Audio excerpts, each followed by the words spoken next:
So, have you ever compared results, especially on the X1 Carbon here, compared the results of the flow calibration, compare a manual to an automatic, the results, and compare them, see how close they are or how far apart the results are, and then I'd take those results and compare them to what I'm using or what I'm getting on the P1P, which is always a manual calibration, but I was using the exact same filaments and exact same settings. I mean, I even changed the nozzle on the P1P. Well, it's a P1S now. Converted it to a P1S and then changed the nozzle over to a hardened steel nozzle. So I decided to do that because I was getting some strange prints, right? They just weren't consistent with what I was getting in the past. And this has happened before.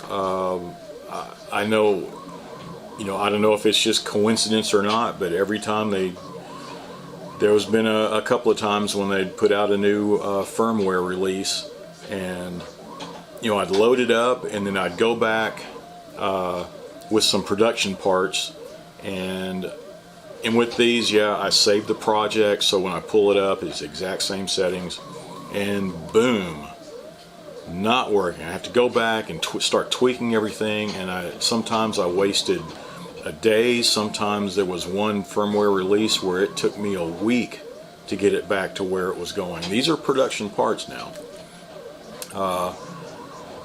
And I love the way these things are printing. They're printing fast. They usually print pretty good, but I get inconsistent results between batches, I guess you could say, between firmware changes, So this time I was thinking, okay, I'm getting some changes here, and this time I took both printers and I did my maintenance on them. I cleaned them all up. Cleaned the rods, greased everything, and checked the belts. I mean, I did the works, right? On the X1 Carbon, cleaned off the LiDAR, and I mean, they're good to go, right? So the first thing I did, especially with the X1 Carbon, I compared the manual to the automatic calibrations, and compared them to the past results that I did. But, well, let's take a look. And before we get started, remember to check out our website. We have a growing number of products, services, and even some pretty cool t-shirts. So, well, let's get started.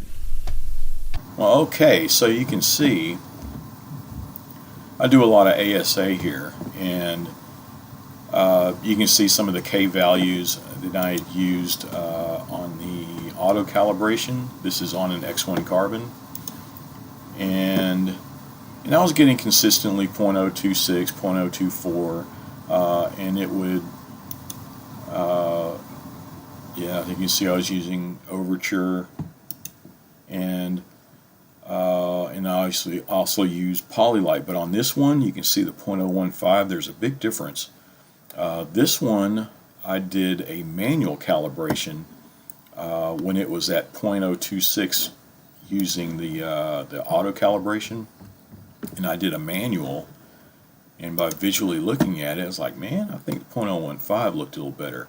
And I did the same thing on my P1P, and I was getting manual readings on it, looking at 0 to 0.005 looked better, and this was on this same ASA, the Polylite ASA Black. So I decided I'm going to run some PLA on a certain print, and I remember I got this 0.035 with the doing the auto calibration. So out of curiosity, I'm going to do it on a manual calibration. Let's see, cool plate, there we go, that's right on it. And for the range, let's go, well, let's keep it 0.005. Let's just leave it like that so we can have a good, we can take a good look at it.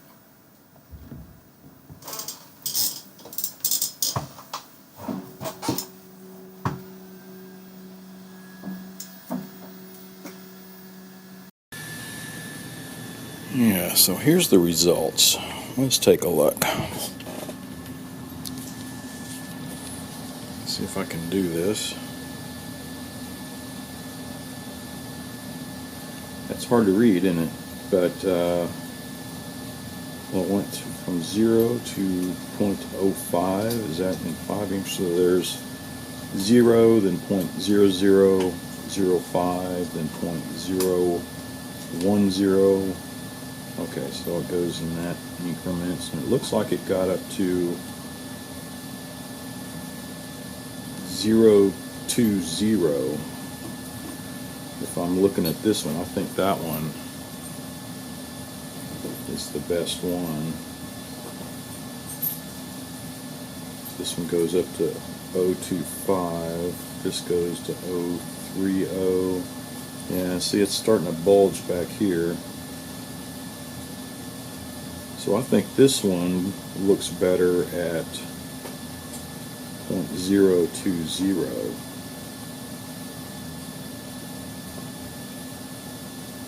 But to really, I guess to really define it, I can go back and change the range, right? Where I can go,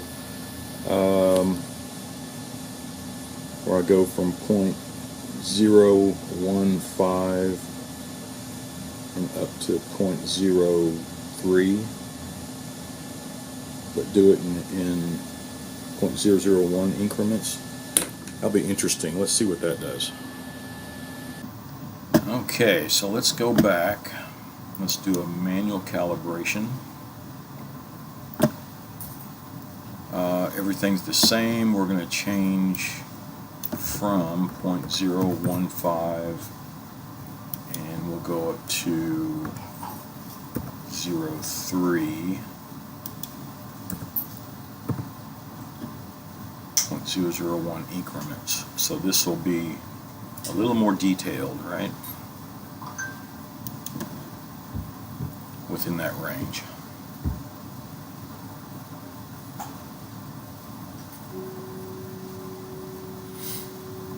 Alright, we'll see how that turns out. Alright, so here's the next batch. I don't know why the numbers are not printing that well, not sticking. But we'll figure that out, but let's take a look.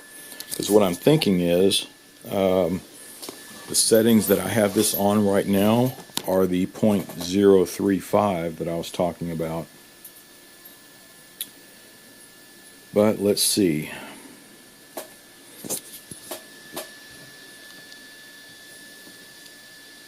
I have to put my reading glasses on to see this, and I'm going to take a really close look. Okay, it's still skinny down here.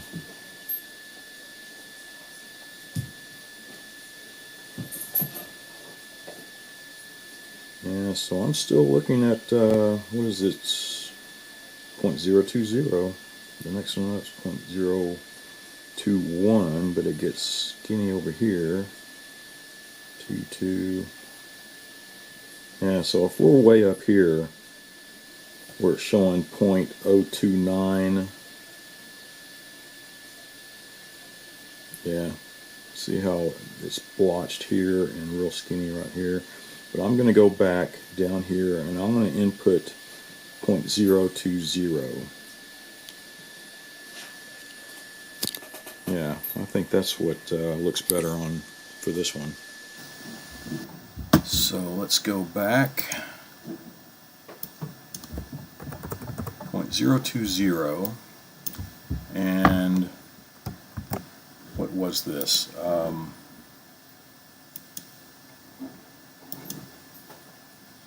Duramic PLA plus gray.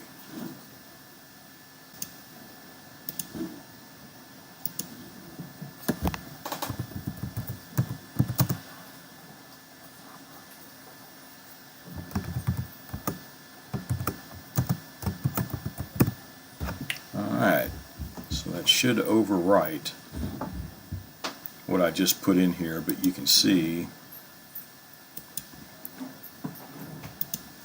so there's the previous one,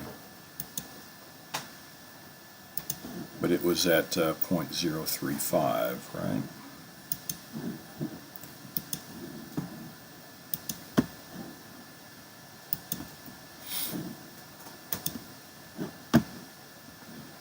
Alright, now out of curiosity I might go run an automatic again and see what it tells me, right?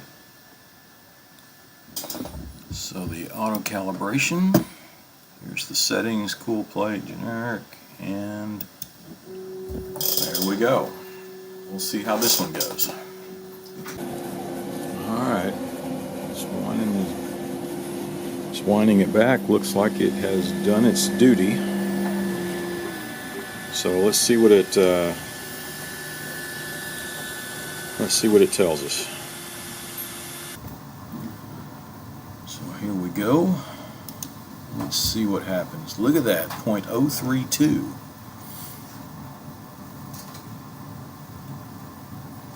I don't know if I want to set it at 0.032 again. I'm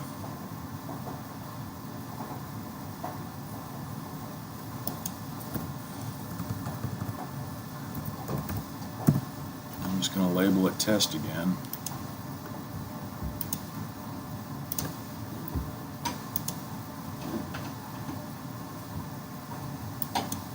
But instead of test, I'm going to go back to Duramic 0.020. And that's what I feel more comfortable printing at, because, well, you saw the difference between 0.20 and up to 0.029. Dang, you can see there was a huge difference, right? And this one was telling me at 0.03, what was it? Yeah, 0.032. That's a huge difference. Yeah, so I thought that was pretty interesting. You know, I go through and from looking at it visually, I trust the manual calibration a lot more than I do the automatic, because I can visually see it, and I'm making the choice right on the samples to get the K value. Now I don't know with the X1 carbon, is it, and I can't say that it was a dirty LiDAR lens or anything like that, because I mean I just cleaned them off and it's operating like it should, or so I think it should. But is the automatic calibration, is it really that good? You know, can I trust it? I don't know. Is the LiDAR actually working the way it should? If you ask me, I don't think it is, because on the manual settings you can see there's a pretty big difference between what I'm choosing and what the X1 carbon is choosing through the LiDAR. And in the past also, I've had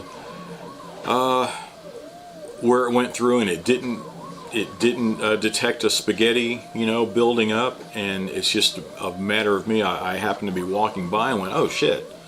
So I went and stopped it myself. It gave no warning. And other times, what was another time? Was it on the first layer inspection? But I've always had a good first layer, right? So I can't really say that. But all those anomalies that were happening, and I was thinking, well, it's probably just a dirty lens. I probably need to clean it, right? Because sometimes I use ASA a lot, and I don't know how they have the settings on this. When it tells you that, okay, it's time to clean the rods and clear the LiDAR, is it based on the hours of printing, and it gives you the warning or the suggestion to do all that? Or is it really sensing that the LiDAR is having a hard time reading something, and then it triggers that off? I don't know. I don't know how that's set up.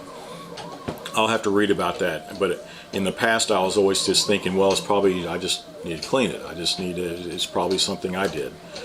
But now, after seeing this, it's like, I'm not so sure, you know. But for now, I mean, I'm going to trust my manual settings. you know, I'm gonna let it lay down the samples, and I want to make the decision, right? I'm gonna look at it and say, I think that's a good print. You know, I think it's printing better.